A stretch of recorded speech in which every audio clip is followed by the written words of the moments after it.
El Papa Francisco anuncia el nombramiento de cardenal para el obispo de Huehuetenango, Monseñor Álvaro Ramazzini.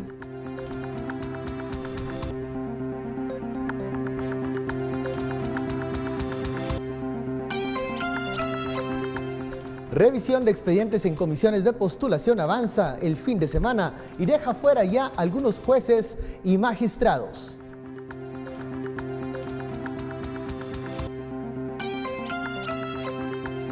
Guatevisión viajó al Corredor Seco para conocer la realidad que viven las familias de esa localidad y su lucha por seguir adelante.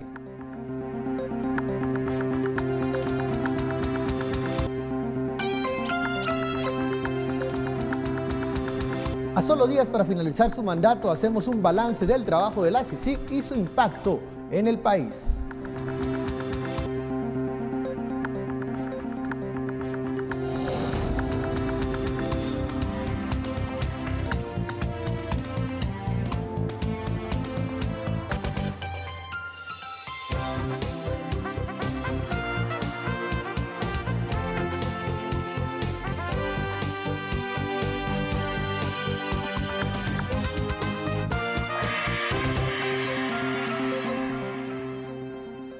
Buenas noches, bienvenidos a la emisión dominical de Noticiero Guatevisión, este 1 de septiembre de 2019. Soy Ben Keichin y los estaré acompañando en esta hora de información junto con Ticalia Parada en el lenguaje de señas. Y Monseñor Álvaro Ramazzini, también obispo de Huehuetenango, será uno de los 13 nuevos cardenales, según anunció este domingo el Papa Francisco al finalizar el rezo del Ángelus. El próximo 5 de octubre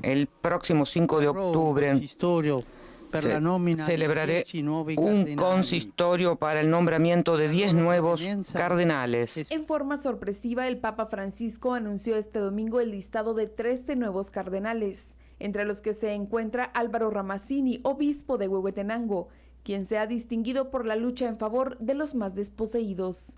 El Papa Francisco hizo el anuncio luego del rezo del Ángelus, en la Plaza de San Pedro, en la Ciudad del Vaticano.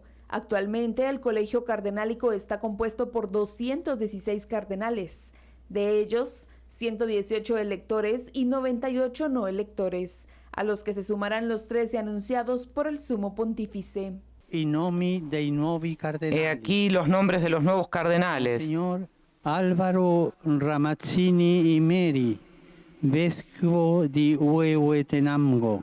Obispo de Huehuetenango. Monseñor Álvaro Ramazzini y Meri nació el 16 de julio de 1947 en la ciudad de Guatemala y fue ordenado sacerdote el 27 de junio de 1971. Por 23 años dirigió la diócesis de San Marcos, hasta que el Papa Benedicto XVI lo nombró obispo de la diócesis de Huehuetenango, que dirige desde el 14 de mayo de 2012. Es doctor en Derecho, graduado en la Pontificia Universidad Gregoriana de Roma, y ha dirigido el Seminario Mayor de Guatemala. Fue director de la Conferencia Episcopal de Guatemala, de la que actualmente es vocal. En la actualidad también es director de la Comisión Episcopal de Justicia y Solidaridad. Ha sido un defensor de los migrantes y de las clases desposeídas en los 2 departamentos donde ha tenido su servicio religioso. En 2010 fue nombrado embajador de la paz. Y el administrador apostólico Monseñor Raúl Antonio Martínez Paredes se pronunció luego de conocer el anuncio del Papa Francisco del nombramiento de Monseñor Álvaro Ramazzini como nuevo cardenal en Guatemala. Le ayudará mucho al Papa en cuanto a la experiencia pastoral que tiene Monseñor Álvaro Ramazzini. Tiene 30 años de ser obispo. Sí, eso espero que no equivocarme, pero creo que sí tiene 30 años de ser obispo. Y bueno, ya les dije cuál es la función del cardenal.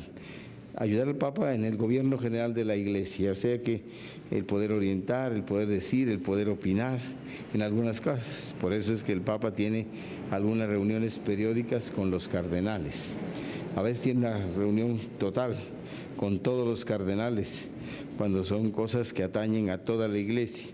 A veces tiene algunas reuniones más pequeñas, donde se refiere a alguna región de la Iglesia, algún problema, alguna dificultad, incluso para compartir cosas buenas, porque las reuniones no son solamente para ver las cosas malas, sino también las cosas buenas que hay en la Iglesia. Hay tanta gente que sirve, hay tanta gente que ayuda, hay muchísimas cosas positivas en la Iglesia que las tiene que conocer el Papa. O sea que para eso es. Y además tiene la otra función que es de elegir. Está destinado a ser elector por los años que tiene.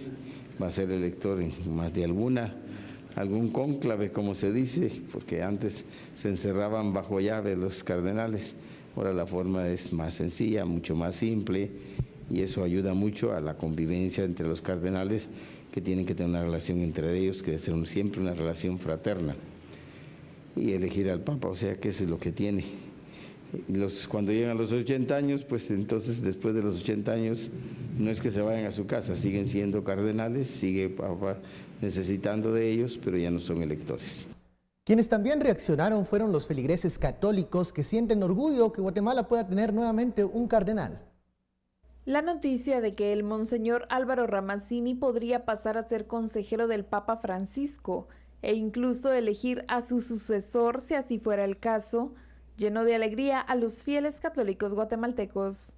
Pues feliz, ¿verdad? Como guatemalteca, como católica, ¿verdad? Feliz porque nuevamente nos representa otra persona guatemalteca, gracias a Dios. Ya tuvimos la oportunidad de tener un cardenal guatemalteco, ¿verdad? Y ahorita nuevamente otro. El obispo de Huehuetenango es conocido por su labor social y lo mucho que se ha preocupado por los migrantes connacionales. Y por su vasta trayectoria es que la Iglesia Católica lo ve como una elección acertada. Para nosotros como católicos era tan esperado la noticia de poder tener un representante del Vaticano, ¿verdad? Que nos pueda guiar como buen pastor que va a ser a todo el rebaño y pueblo de Guatemala, ¿verdad? Ya que es un originario de Guatemala. Con toda la proyección que él tiene a través de la juventud y sus proyectos de iglesia, pues pueda resurgir una mejor iglesia más viva, más fuerte en la fe y sobre todo que nos pueda guiar. Cuando es nombrado un cardenal, este sigue trabajando en la diócesis que dirige, por lo que el obispo Ramazzini podría seguir su labor desde Huehuetenango. Por una Guatemala en paz, Dadiana Cabrera y Esvin García. Y bueno, fieles viajaron a la cabecera departamental de Huehuetenango para felicitar al obispo Álvaro Ramazzini y a su madre, quien participó en la Eucaristía donde se rezó por el nuevo cardenal de Guatemala.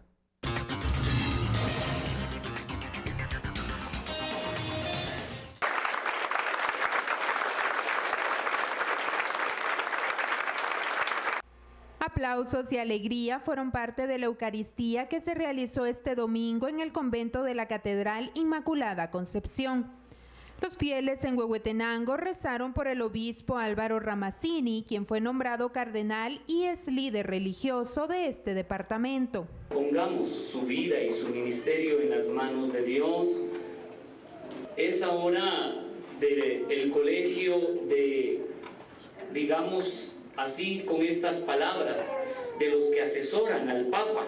También en algún momento dado llegue a darse sede vacante del papado, nuestro obispo tendría que asistir al cónclave.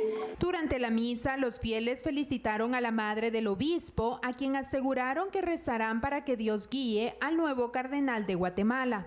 La madre del obispo participó junto a los fieles en el acto religioso en el que se informó que el obispo viajó este domingo a Petatán para oficializar una misa en honor a los migrantes. Feliz. No me lo esperaba. Ni él tampoco. Fieles también viajaron a Huehuetenango para felicitar al obispo, a quien reconocen como una persona que procura por los derechos humanos, los pueblos vulnerables y los migrantes. Y hoy en la mañana que me enteré de la alegría, de la noticia, llamé a Monseñor como a las 7:30 de la mañana. Él se ha caracterizado por defender los derechos humanos, los derechos de los migrantes. Adicionalmente, siempre ha estado preocupado por el tema ambiental y él desea siempre que el aprovechamiento de los recursos naturales sea de manera sostenible. Desde Huehuetenango, por una Guatemala en paz, María Longo, Noticiero Guatevisión. Y en noticias internacionales, miles de personas se manifestaron en Reino Unido para denunciar la decisión del primer ministro Boris Johnson de suspender las labores del Parlamento en las semanas previas al Brexit, maniobra denunciada como un golpe de Estado. Protestas en el Reino Unido por la suspensión del Parlamento. Miles de personas se manifestaron el sábado en una treintena de ciudades bajo el eslogan "Paren el golpe de Estado", después que el primer ministro Boris Johnson suspendiera las labores parlamentarias en las semanas previas al Brexit. El Parlamento fue cerrado específicamente para impulsar una agenda que muchos rechazan. Estamos aquí para detener el abuso de nuestro sistema de gobierno para impulsar una ideología. La marcha más importante comenzó a mediodía en Londres frente a la residencia del primer ministro en Downing Street, donde la multitud coreaba "Boris Johnson vergüenza" ondeando banderas europeas. En el Reino Unido, el primer ministro tiene derecho a suspender el Parlamento y lo suele hacer durante la temporada de congresos anuales de los partidos políticos en septiembre. Pero la mala elección del momento, con el Brexit previsto el 31 de octubre y la larga duración de 5 semanas, llevaron a los adversarios de Johnson a denunciar una maniobra para impedirles bloquear una salida brutal de la Unión Europea. Mucha gente está aquí de ambos lados de la división del Brexit, porque lo que en verdad les importa es la democracia. Y sienten muy fuertemente que lo que Boris Johnson está haciendo es remover el vínculo vital entre ellos y sus representantes electos en Westminster. El primer ministro amenaza con un Brexit duro si no logra un acuerdo con Bruselas sobre las condiciones de salida, pero justificó su decisión de suspender el Parlamento afirmando querer elaborar y presentar su programa legislativo tras su llegada al poder a finales de julio. La organización Another Europe is Possible pidió a la gente que se manifieste a partir de lunes todos los días a las 17:30 horas locales en todas las ciudades del país.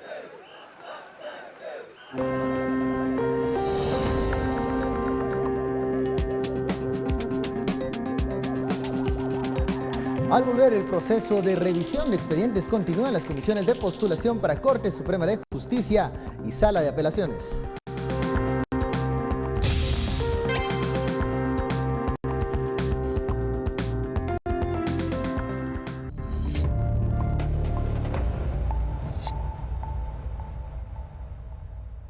Más información. Luego de finalizar la recepción de documentos, la Comisión de Postulación de Elección de Magistrados a la Corte Suprema de Justicia se dedicó este sábado a verificar que todas las papelerías que entregaron los aspirantes contengan los requisitos de ley. El viernes por la noche se cerró la convocatoria para recibir expedientes de aspirantes a magistrados de la Corte Suprema de Justicia. Sin embargo, los recibieron hasta la 1 de la mañana para poder atender a todos los que habían ingresado antes de las 18 horas a las instalaciones que se tienen previstas para las comisiones. Finalmente fueron 259 los expedientes que se recibieron para la Corte Suprema de Justicia. Se están analizando lo que se llaman los requisitos formales del expediente. Hay 11 grupos que están analizando cada uno de los expedientes en los requisitos formales. Estos grupos están conformados por un representante del Colegio de Abogados, un decano y un representante de la Asamblea de Salas de Apelaciones. Una vez finalizada la revisión total por grupos de los requisitos, se llevará a cabo una asamblea en la que se definirá quiénes son los incluidos y quiénes los excluidos. Esta lista será publicada en el Diario Oficial el día martes, adjuntando la razón de la exclusión. Las personas que estén en esa lista tienen, según la Ley de Comisiones de Postulación, 3 días hábiles para desvanecer esas tachas que se le han puesto. De tal manera que consideramos que la revisión de los requisitos formales nos va a llevar prácticamente toda la semana. El juez Miguel Ángel Gálvez es una de las 46 personas que quedaron fuera del proceso de elección de magistrados a la Corte Suprema de Justicia, debido a que la fotocopia de su DPI está en una hoja y la legalización en otra. Los miembros de la postuladora comenzaron a revisar los expedientes de los candidatos a las 7:30 horas de este sábado y terminaron a las 21:30 horas. Por una Guatemala en paz, Dadiana Cabrera y Juan Carlos Pérez. Y 1.023 abogados competirán por las magistraturas de Sala de Apelaciones. Mientras tanto, la Comisión de Postulación continúa verificando el cumplimiento de los requisitos de la convocatoria. La comisión postuladora para elegir aspirantes a salas de apelaciones trabajaron este domingo, verificando que los requisitos de ley se cumplan en los expedientes que fueron recibidos. En días anteriores revisaron 54 cajas y hoy continuaron esperando concluir en horas de la madrugada. Y hoy empezamos desde la caja número 55 a la caja 97, esperando entonces en un promedio de 700 expedientes poderlos concluir hoy y empezar el debate sobre el tipo de debilidad, si se le puede llamar así, o impedimento que se ha encontrado en la revisión por parte de los comisionados. El martes 3 de agosto deberán publicar en el diario oficial los nombres de aquellos aspirantes quienes están temporalmente fuera de la contienda, además de indicar cuál fue la causa. Es por eso que deberán terminar con la revisión. Estamos verificando que los requisitos de ley se cumplan, por ejemplo, que la constancia de colegiado venga en original y que establezca la calidad de activo. Un ejemplo, que el formulario respectivo de la convocatoria traiga la firma del postulante. De no tener la firma, ahí ya encontramos una debilidad o impedimento, que ya puede ser objeto de rechazo. Pero tenemos la obligación a publicar el día martes, según nuestro cronograma, y darle al postulante 3 días, que vencería el viernes, para él ampliar o aclarar respecto al supuesto impedimento que hemos encontrado. La comisión de postulación para elegir candidatos a magistrados de salas de apelaciones para el periodo 2019-2024 recibió la documentación de 1.023 abogados interesados en el proceso. Del total de aspirantes deberán elegir 270 candidatos para ocupar 135 magistraturas en la Corte de Apelaciones. Por una Guatemala en paz, Dadiana Cabrera y Esvin García. Y a pocos días de finalizar su mandato, el trabajo realizado por la Comisión Internacional contra la Impunidad tiene luces y sombras que vale la pena analizar. La Comisión Internacional contra la Impunidad en Guatemala llega a su fin, una entidad internacional que fue creada para la identificación de los cuerpos clandestinos y aparatos de seguridad incrustados en el Estado. La comisión tuvo diferentes momentos, que fueron en base a los casos presentados y en relación a los 3 comisionados que la dirigieron, Carlos Castresana, Francisco Dalanese e Iván Velázquez, que finaliza el próximo 3 de septiembre, día en el que también termina el mandato de la comisión. Estructuras de alto poder que afectan los derechos civiles de los guatemaltecos. Sin embargo, desde el inicio los casos colocaron un reto sobre el nuevo modelo de investigación, Ministerio Público, CICIG.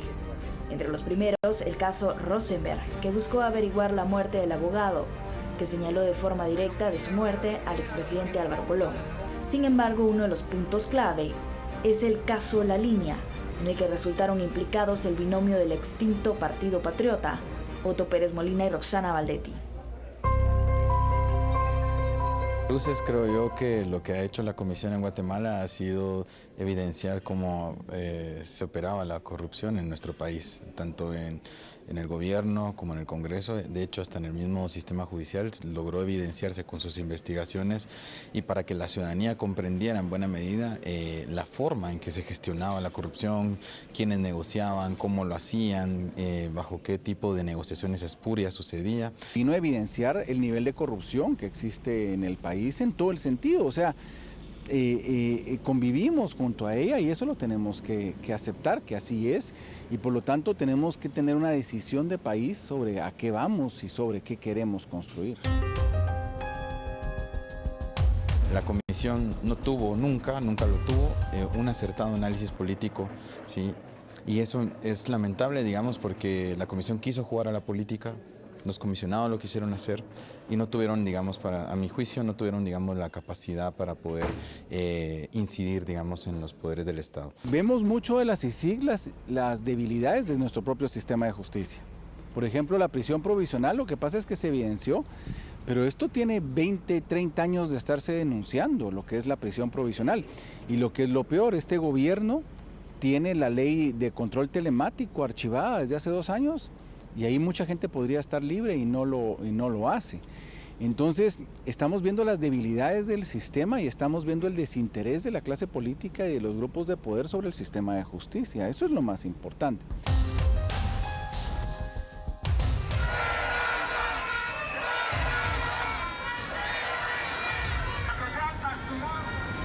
La La comisión fue rechazada por diferentes familias que alegaron abusos por parte de la comisión. Entre los señalamientos fue que hubo vulneración del principio de inocencia. Jimmy Morales buscó retirar la comisión en un primer intento fallido el 27 de agosto del 2017. Se le retiraron los privilegios y las inmunidades a personal extranjero que trabajaba en la Comisión Internacional contra la Impunidad. Decisión soberana del Estado de Guatemala. Esta Secretaría ha permanecido en silencio y sin interés de buscar soluciones a esta problemática causada por las acciones ilegales de la CICIG. Luego, para el 7 de enero del 2019, Morales da por terminado el acuerdo de CICIG.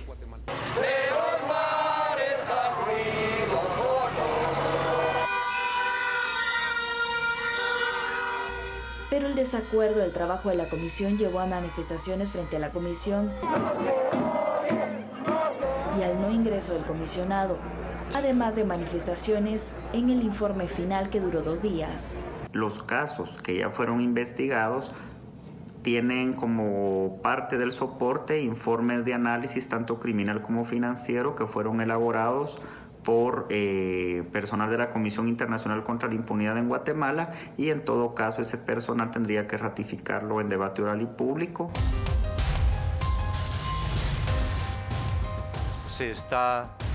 Pero para el comisionado, las investigaciones desarrolladas por la entidad internacional, la causa tiene que ver con las redes criminales que fueron develadas. Para decir que justamente por esto que ahora se presenta, es por lo que la comisión termina el próximo 3 de septiembre. Porque logramos encontrar cuál era la raíz del problema del país y cuál es la razón de existencia de los IACs y cómo es que funcionan esas redes político-económicas ilícitas en un Estado que se encuentra al servicio de intereses particulares de muy pocos. La comisión reveló más de 60 organizaciones criminales que tocaron al menos 3 presidentes: Otto Pérez Molina, Álvaro Colom y Jimmy Morales. De ellos, solo el actual, Jimmy, no se le retiró la inmunidad. Además, el trabajo coordinado con el Ministerio Público también tocó a diputados, jueces y empresarios. Para algunos el retiro de la CICIG es un alivio, pero para otros es una pérdida. Lo cierto es que Guatemala deberá afrontar los retos judiciales e investigativos que busquen reducir los niveles de impunidad en el país que sobrepasan el 90%. Por una Guatemala en paz, Verónica Orantes y Claudia Martínez.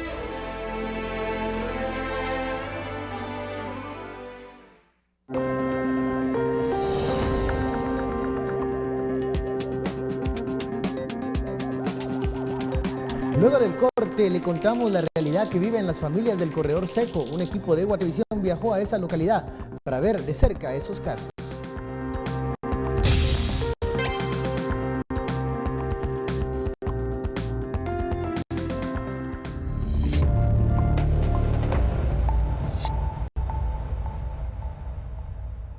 La desnutrición crónica afecta a casi la mitad de los niños guatemaltecos menores de 5 años de edad, la mayoría de ellos habitantes del Corredor Seco. La historia que le mostraremos a continuación es de una bebé que tiene 10 meses y pesa solo 11 libras.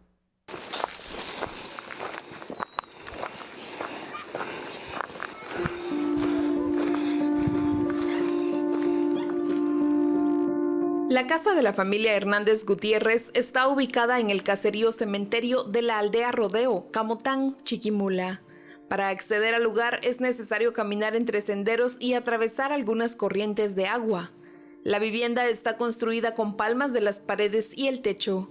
El suelo es de tierra y en su interior el único mueble es una cama hecha de ramas de madera donde duermen 6 hijos junto a su mamá. Una pequeña hamaca elaborada con un costal mece a una bebé en la esquina de la casa. Brenda Janet se llama la niña, quien a sus 10 meses pesa 11 libras. Uno de los casos registrados con desnutrición en el área. Ahorita que hicimos el barrido nutricional, que es la medida del bracito de los niños, de acuerdo a la medida, si el niño mide 11, del bracito, que se llama perímetro braquial, va a salir con una desnutrición severa. Si mide de 11 a 12.5 va a tener una desnutrición moderada. Si mide de 12.5 en adelante a 13, 14, 15, 16 está normal. Pero de acuerdo a eso nos salieron 33 niños con riesgo. La madre ya fue notificada y se le dio un plan educacional para poder sacar adelante a su hija, al igual que sucedió con Michelle el año anterior, quien actualmente tiene 5 años. Preparar los alimentos consiste en tortear y cocer frijoles cuando existen recursos para comprarlos, pues los cultivos de la familia de este año se perdieron. Frijolito no les vaya uno que sea como comprado. Pues como ya le digo que cuando tenemos pisto comemos bueno, ¿va? Y cuando no alcanza pisto tenemos que comer sea con frijolitos, sea con salita, pero realmente. ¿Comer bueno a qué se refiere? ¿Cuál es el platillo que ustedes comen cuando hay un poquito de dinero? Pues cuando compramos verdurita y le echamos así arrocito. Un informe presentado por Oxfam Guatemala en el que se evaluó a varios municipios del corredor seco, entre ellos Camotán, detalla que la desnutrición crónica ha alcanzado un nivel de 67.8% en 2019, incrementándose un 6.9% comparando los datos con los de 2016. Por la cosecha, como le digo, lo que no estuvo bueno, va. Porque uno hace lo posible sembrar, va, y que no se dé, ya no es deber de uno, va, y no es culpa de uno, ya, ¿me entiendes? Entonces, ahí sí no puede hacer nada uno, va. Ahí solo Dios sabe cómo lo va a estar teniendo uno. En el interior de la única habitación que tiene el hogar también está el comal, donde la madre de familia prepara los alimentos a base de leña, humo que todos los miembros de la familia respiran, presentando tos varios de ellos, pero pudiéndose complicar más adelante. La casa de la familia Hernández Gutiérrez no cuenta con servicio de energía eléctrica ni de agua potable. Es por ello que uno de los padres de familia tiene que recorrer aproximadamente 1 kilómetro de distancia diariamente para conseguir un poco de agua para toda la familia. Pero la pobreza extrema en que vive esta familia es solo un ejemplo de miles de guatemaltecos que permanecen en condiciones similares. Según Oxfam Guatemala, nuestro país tiene la tasa de desnutrición infantil más alta de América Latina. Por una Guatemala en paz, Dadiana Cabrera y Eric Ávila.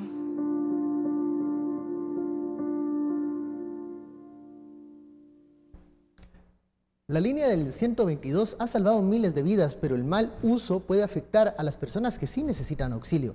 Según cifras de los cuerpos de socorro, al día reciben más de 80,000 llamadas. ¿Sabe cuántas de estas son reales? Véalo a continuación. Muchas personas no dimensionan la importancia de una llamada cuando se trata de acudir a los cuerpos de socorro. Por eso hemos venido al Centro de Operaciones de los Bomberos Voluntarios para conocer un poco más al respecto. Y lo más sorprendente es que la mayoría de las llamadas falsas que ellos reciben a diario no son realizadas por niños, son realizadas por adultos. ¿Voluntarios? Sí, bomberos. Nosotros recibimos un aproximado de unas 80,000 llamadas, de eso estamos hablando, como dijo anteriormente el oficial, un 5% de llamadas son reales, la demás es pura fastidiar de las personas o llamadas falsas. Estas personas se encargan de recibir miles de llamadas a diario con largas jornadas de trabajo, pero con la voluntad de servicio. Sin embargo, la cantidad de personas que utilizan las líneas de emergencia para hacer bromas o llamadas falsas es muy alta, significando el 95% de estas y poniendo en riesgo el servicio de personas que sí lo necesitan. ¿Aló? ¿Ya llegó el mando? ¿Aló? ¿Ya llegó a la oficina? ¿Ya llegó el mando? ¿Quién? Al mando, ya llegó. ¿Quién dice? 42. ¿Aló? Nosotros como bomberos voluntarios le pedimos a todos los líderes de familia que concienticen a sus hijos en cuanto al uso de la línea 122 de bomberos voluntarios, ya que muchas veces cuando hay una falsa alarma nos ponemos a pensar en el gasto de combustible, neumáticos, lubricantes, todo lo que conlleva la estructura física de una unidad, pero muy pocas veces nos ponemos a pensar en la vida misma del bombero que se pone en riesgo a la hora de cubrir una falsa alarma. Bomberos. Sí, aquí se está filmando la casa. ¿Ah? No, aquí en el 543. porfa. ¿Qué pasa por ahí? Pero rápido. Tome en cuenta que la responsabilidad del uso de esta línea pone en riesgo la vida de varias personas que solo buscan ayudar a quienes realmente necesitan el servicio. Los bomberos también hacen un llamado a seguir estas recomendaciones si usted se ve en la necesidad de llamarlos. Nosotros lo primero que preguntamos es qué sucede en el lugar, la dirección, el número de teléfono donde llama, cuántas personas posiblemente hay heridas, es un accidente de tránsito, o bien qué es lo que sucede en el lugar. 42 Avenida 22 Calle. 42 Avenida y 22 Calle, las 5 baleados. Donde se ubica 1170, 42 Avenida y 22 Calle. Cada llamada puede salvar o incluso provocar que se pierda una vida. Por ello, bomberos solicitan el uso con responsabilidad de las líneas de emergencia, tanto para niños como adultos. Recuerde que nunca se sabe cuándo pueda llegar a necesitar la ayuda de los cuerpos de socorro. Por una Guatemala en paz, con imágenes de María René Barrientos, para Noticiero Guatevisión, Nimsi Rosales. En noticias internacionales, cientos de activistas pro democracia bloquearon el domingo algunas rutas al aeropuerto de Hong Kong mientras la ciudad se iba recuperando de una noche de violentas protestas en las que hubo fuego, gas lacrimógeno y palizas de la policía. El aeropuerto de Hong Kong fue bloqueado el domingo por activistas pro democracia. Los operadores del tren Airport Express dijeron que habían suspendido los servicios por la tarde mientras los manifestantes construían barricadas en la estación de buses del aeropuerto y trataban de detener el tráfico en la principal carretera que lleva a las terminales, escondiéndose de las cámaras de vigilancia bajo paraguas. El tráfico aéreo no ha sufrido interrupciones hasta el momento, pero algunos pasajeros se mostraban desconcertados por el caos. La policía de Hong Kong dijo que estaba lista para lanzar una operación de dispersión y advirtió en Facebook a los contestatarios que debían abandonar el área del aeropuerto inmediatamente. Los manifestantes tienen prohibida la entrada al aeropuerto desde que uno de los bloqueos en agosto terminó en enfrentamientos graves con la policía. Estoy aquí hoy porque quiero mostrar a turistas extranjeros, mostrar a extranjeros en Hong Kong que seguimos enfrentando brutalidad de la policía y el gobierno de Hong Kong. Autoridades sanitarias informaron el domingo que 31 personas habían sido ingresadas a hospitales tras los enfrentamientos en las protestas del día anterior, 5 de ellas en estado grave. El sábado se registraron violentas manifestaciones en las que hubo fuego, gas lacrimógeno y palizas de la policía en diversos barrios. El gobierno central chino ha estado mezclando técnicas de intimidación, propaganda y amenazas económicas para tratar de atemperar el movimiento, que supone un desafío directo a su control. El viernes la policía se dedicó a arrestar a políticos y activistas pro democracia de alto perfil en una técnica calcada de los manuales de Pekín. Más de 900 personas han sido arrestadas desde junio en conexión con las protestas.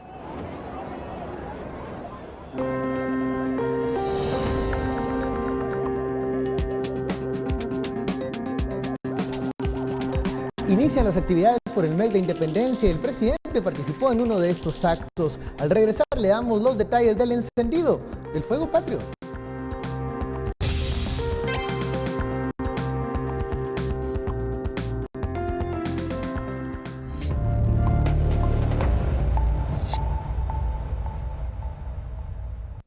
El gobierno de la República inauguró las fiestas patrias encendiendo una antorcha en la Plaza de la Constitución este sábado.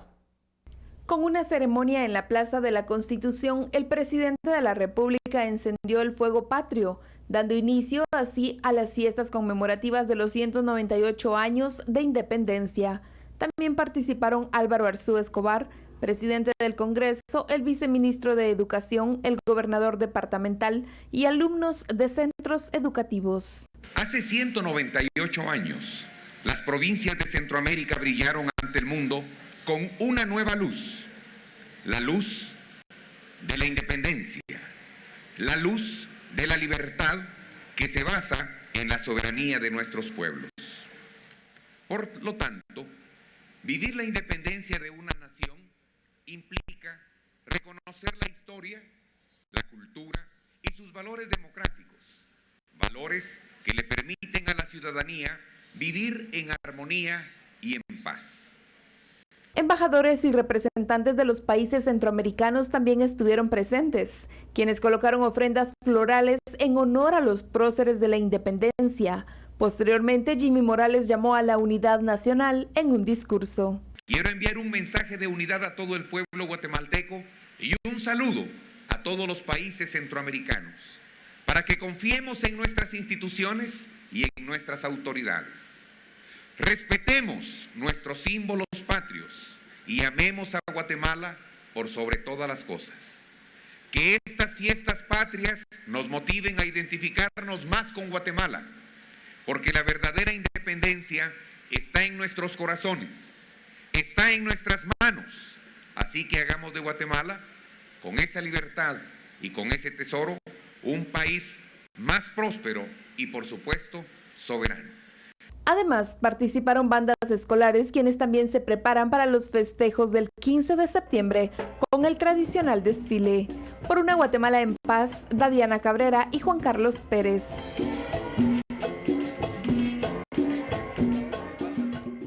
La escuela tipo Federación José Martí en Escuintla fue visitada por el presidente del Club Rotario Internacional, Mark Maloney, en el acto de entrega de los proyectos de remozamientos de dicho centro educativo.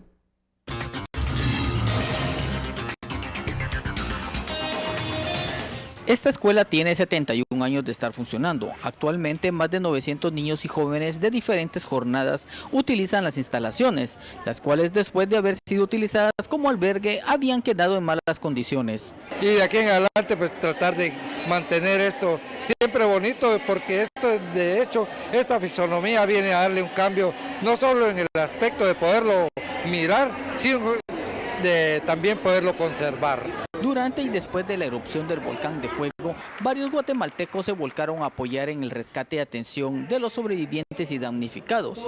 El Club Rotario Guatemala fue uno de estos. El volcán estuvo trabajando en varios ejes, educación, puentes, estuvimos en hospitales y en capacitación.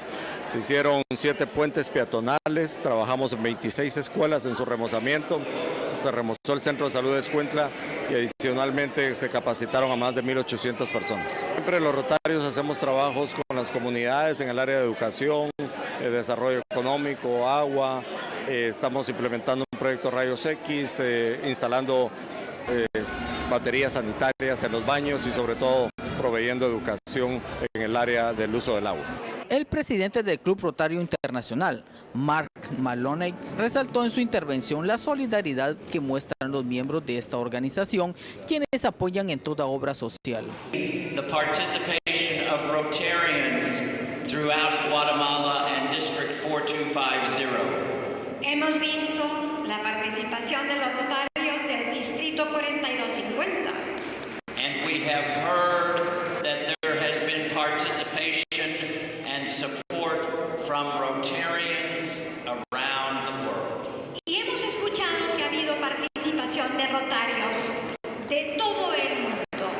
And this is an example of Rotary connecting the world. Y esto constituye un ejemplo de rotarios conectando al mundo. Por una Guatemala en paz, Carlos Paredes, Noticiero Guatevisión. Y el huracán Dorian golpea las Bahamas y luego, se espera, se dirija hacia el estado de la Florida. Dorian tocó tierra en las Bahamas al mediodía del domingo, alcanzando categoría 5 con vientos cercanos a los 300 kilómetros por hora. El Centro Nacional de Huracanes citó condiciones catastróficas y aseguró que se había convertido en el huracán más violento de la historia moderna en el noroeste de Bahamas. Después se espera que el huracán se acerque a la costa este de Florida el lunes por la noche y el martes, pero es difícil predecir con qué intensidad golpeará ese estado tras su cambio de trayectoria. El estado de emergencia ya se había declarado en Florida y en una docena de condados en el estado de Georgia. Esta medida permite movilizar mejor los servicios públicos del estado y recurrir si es necesario a la ayuda federal. Este huracán es muy fuerte, categoría 5. Hemos hablado del viento. También tendrá una fuerte tormenta destructiva que amenazará la vida, lluvias de agua dulce. Y 4 estados, Florida, Georgia, Carolina del Sur, Carolina del Norte, pueden esperar tormentas tropicales de impactos de la fuerza de huracanes en los próximos días, por lo que el momento de la preparación es ahora. El presidente de Estados Unidos, Donald Trump, ha pedido máxima vigilancia. Se ha estado fortaleciendo, se ha estado moviendo muy lentamente. Es malo, no bueno. Entre más lento, más grande y se vuelve más grande. Según un coordinador de ayuda, 12,000 soldados están actualmente en Florida a la espera de la llegada de Dorian. El aeropuerto de Orlando cerrará el lunes por la mañana. Aunque Miami probablemente se salvó de la tormenta, sus residentes se mantenían cautelosos y las autoridades continuaron distribuyendo sacos de arena para combatir las inundaciones en la ciudad.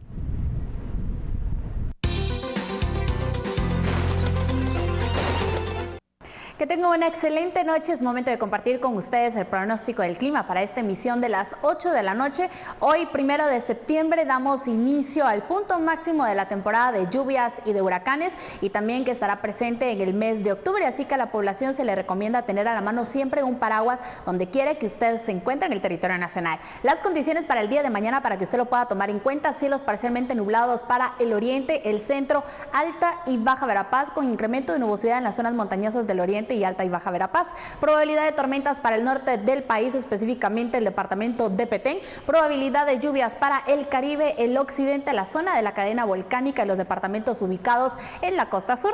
Las condiciones para los próximos 3 días en la ciudad capital: se esperan cielos parcialmente nublados para el día lunes y para el día miércoles, con probabilidad de lluvias en horas de la tarde y parte de la noche, y tormentas eléctricas para el día martes, y las temperaturas máximas se estarán registrando en los 26 grados centígrados. La salida del sol esperamos el día de mañana a las 5:49 de la mañana y se ocultará a las 6:15 de la tarde. Esto es todo referente al clima, pero no se vaya, que continuamos con más información.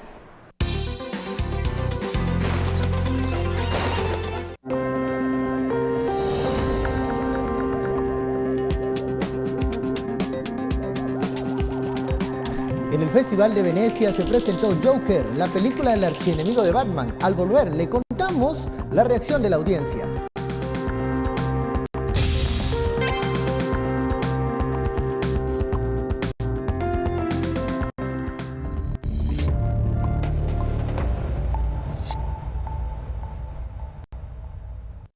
El DJ y productor guatemalteco José Raúl González presenta su proyecto musical Mr. Tropical, en el cual participó la rapera Rebecca Lane y ha destacado en una gira internacional, la cual incluye un concierto en la última entrega de los Latin Billboard.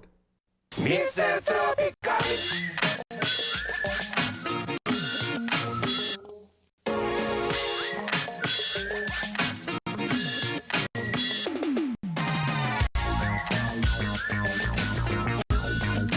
El proyecto Mr. Tropical es un personaje que creé.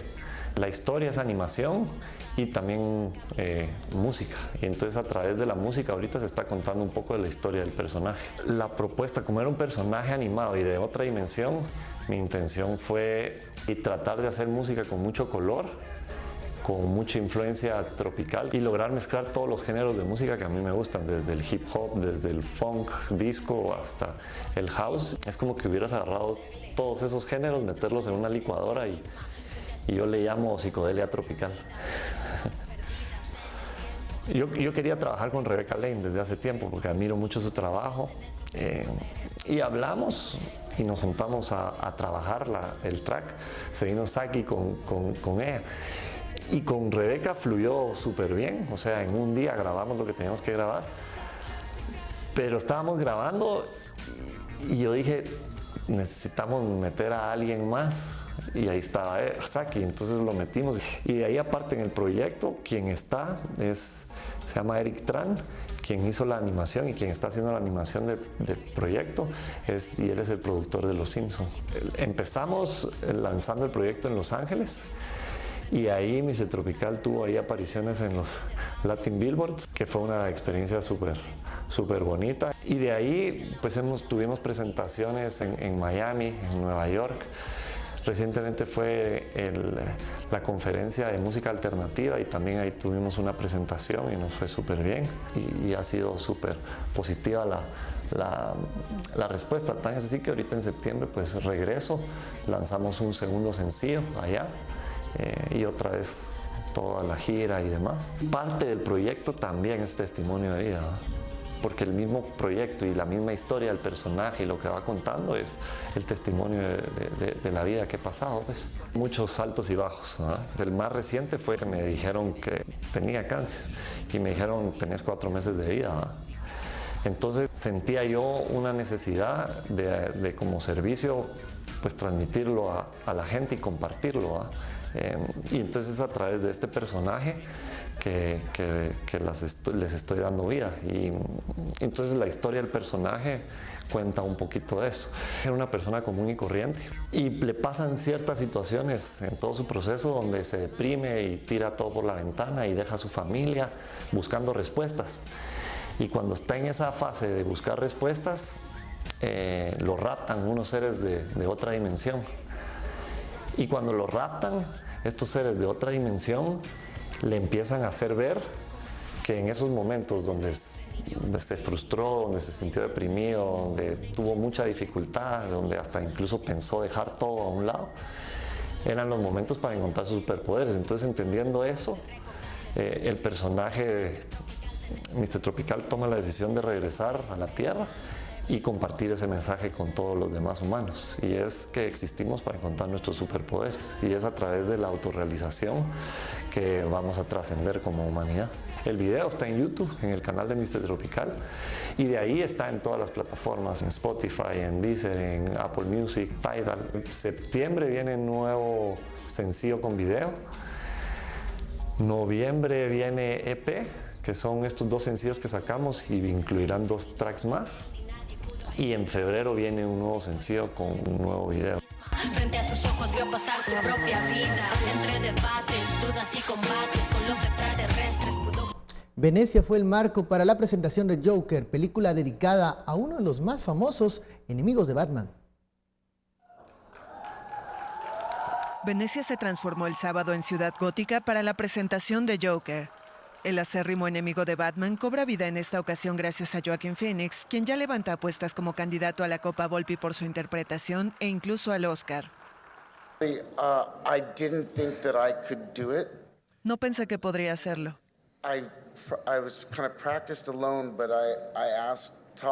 Y estaba tratando de practicar solo, pero le pedí a Todd que viniera a escuchar mi risa porque sentí que tenía que ser capaz de hacerlo en el lugar y frente a alguien.